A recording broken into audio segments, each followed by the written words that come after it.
Hello friends, today we are going to study environmental problems and issues. Under this we will focus on economic development and environmental sustainability. Friends, let me introduce you to the topic. Economic development aims at improvement of human well-being, but in pursuit of development, the negative effects of development are either ignored or not taken into regard. Generally, the negative effects of economic development are seen on environment. It has been found that the economic development and environment are closely interrelated. The major challenge that we face now is to ensure that development strategies for economic growth are implemented in harmony with environmental sustainability.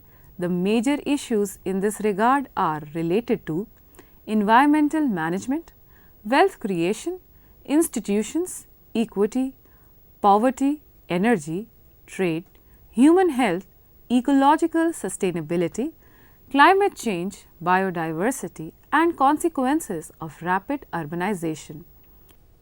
Hence, the decision makers, policy analysts, government, NGOs, public and the society as a whole have to understand the need for environmentally sustainable development. There is a need to give priority to eliminate poverty, control population growth, restrict environmental depletion and protect biodiversity. Countries which have pushed economic development without its environmental consequences such as pollution, depletion in natural resources and distortion in the system are now facing consequences: water and air pollution, pesticide in food supply, climate change, global warming, greenhouse gases and ozone layer, etc.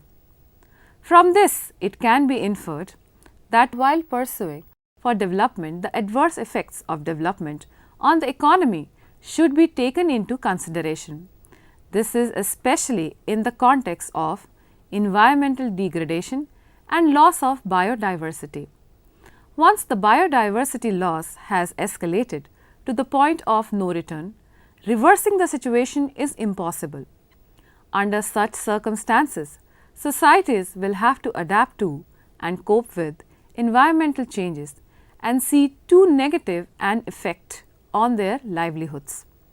This in fact is an effort to retain the quality environment and reduce poverty. This could enable the countries to find durable equilibrium between their economy and their ecology. Now friends, let us look at what are the lesser known areas of concerns of development policy makers. Development policy makers often emphasize economic growth as the most important way to reduce poverty, raise living standards and manage the environment. This justifies the increase in consumption of natural resources for generating economic activity. At the same time, policy makers have shown less concern towards the rate at which resource depletion or the effects of waste products on socio-economic systems and on environment takes place. Now friends, we will focus on new era of global society, that is, age of sustainable development. The world has entered in a new era where the global society is characterized by interconnectivity. People's ideas, technologies, businesses and even epidemic disease across the borders are seen to be connected. We live in a new information age and also have fears of unknown global scale environmental disruption, moreover new and different business practices. The technologies, size and age structure of populations are changing rapidly. We now have new opportunities and we face new risks. Sustainable development focuses on the interlinkages of economic, social and environmental changes and a way of describing our shared aspirations for decent life, combining economic development, social inclusion and environmental sustainability. This new era could be described by new global goals, namely Sustainable Development Goals or in short SDGs. The novelty of this era is the fact that leading geoscientists have coined the term Anthropocene with the Greek roots meaning human made, that is, anthropo, and new means seen. The Anthropocene is our current unprecedented time period of the earth in which the earth's physical range, climate, biodiversity, chemistry is mainly driven by human activity. Leading ecologists have adopted the idea of planetary boundaries to explain the limits beyond which human activities will tip the earth into uncharted and dangerous patterns of climate disruptions such as loss of biodiversity and change in the chemistry of the air, land and oceans. Both of these concepts describe the realities of this new age of sustainable development. There is a change in the world's geopolitics. We have been shifted from bipolar world, that is USA and the Soviet Union, to a complex multipolar world with many regional powers and nearly 200 countries, many new with fragile institutions. This new multipolar world must find the means to preserve peace, pursue economic development and face the unprecedented environmental challenges of our age. There is a need for new form of global governance which will play a key role in meeting the new sustainable development goals. We need to determine ways to end extreme poverty and protect the planet from the side effects of our own actions. The world's economy is growing rapidly. The gross world product, in short, GWP, is now 200 times larger than back in 1750.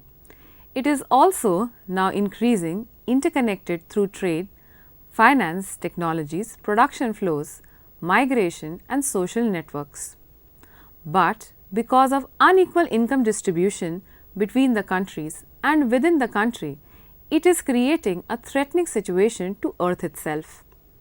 The gigantic world economy is creating even bigger environmental crisis, one that threatens the lives and well-being of billions of people and the survival of millions of other species on the planet.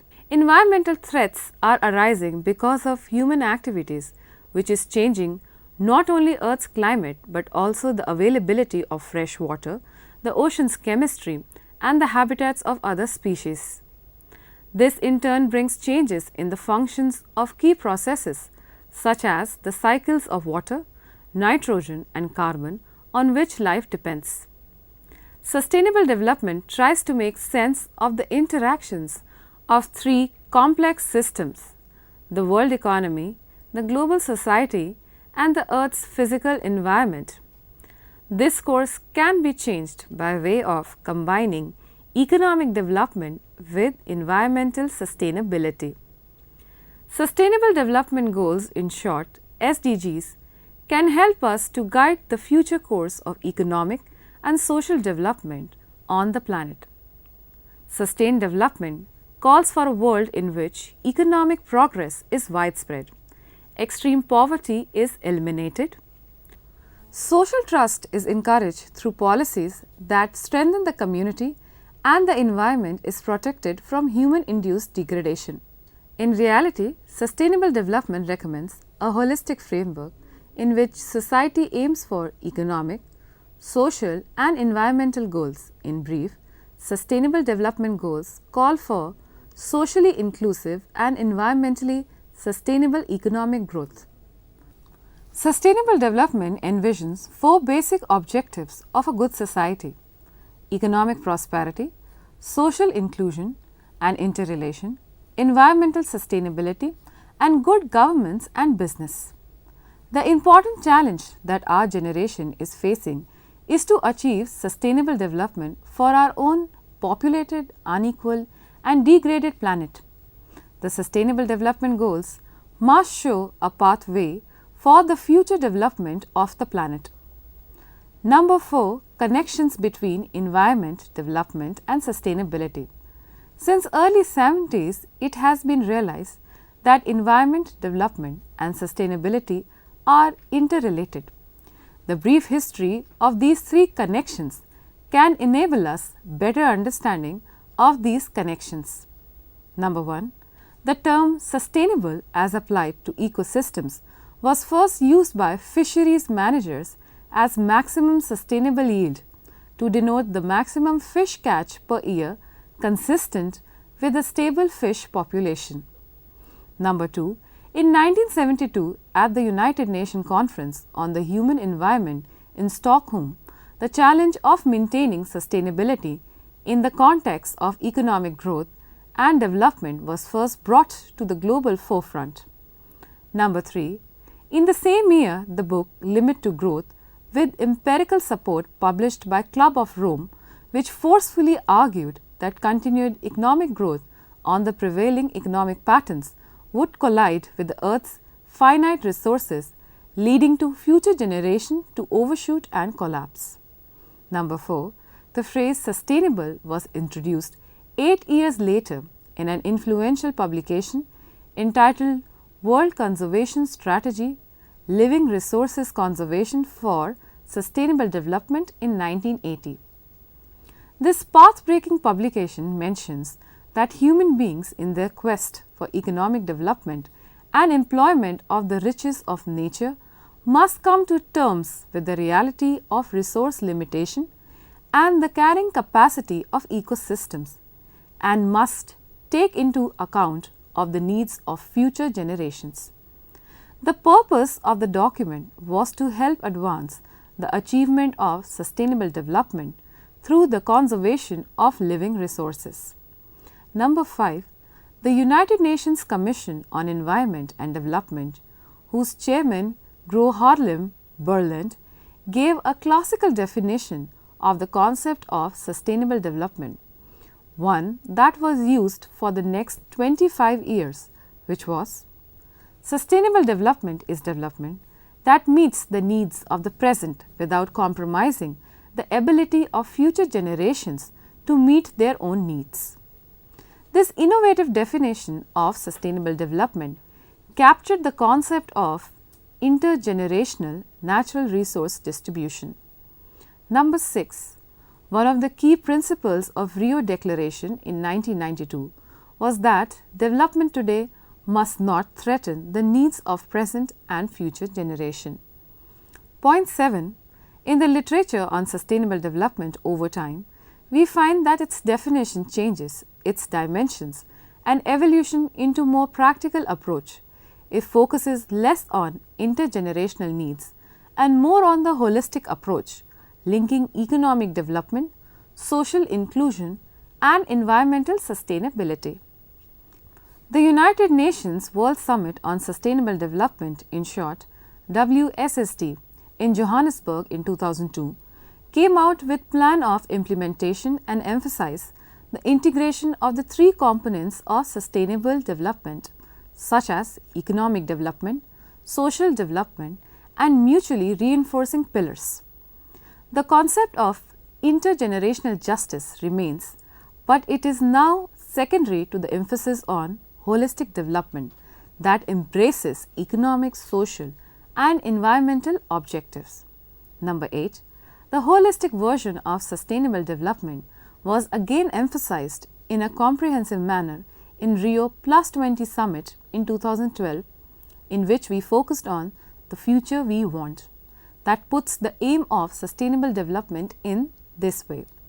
We also reaffirm the need to achieve sustainable development by promoting sustained, inclusive, and equitable economic growth, creating greater opportunities for all, reducing inequalities, raising basic standards of living, fostering equitable social development, and inclusive and promoting integrated and resources and ecosystems that supports inter alia economic, social, and human development while facilitating ecosystem conservation, regeneration, and restoration and resilience in the face of new and emerging challenges.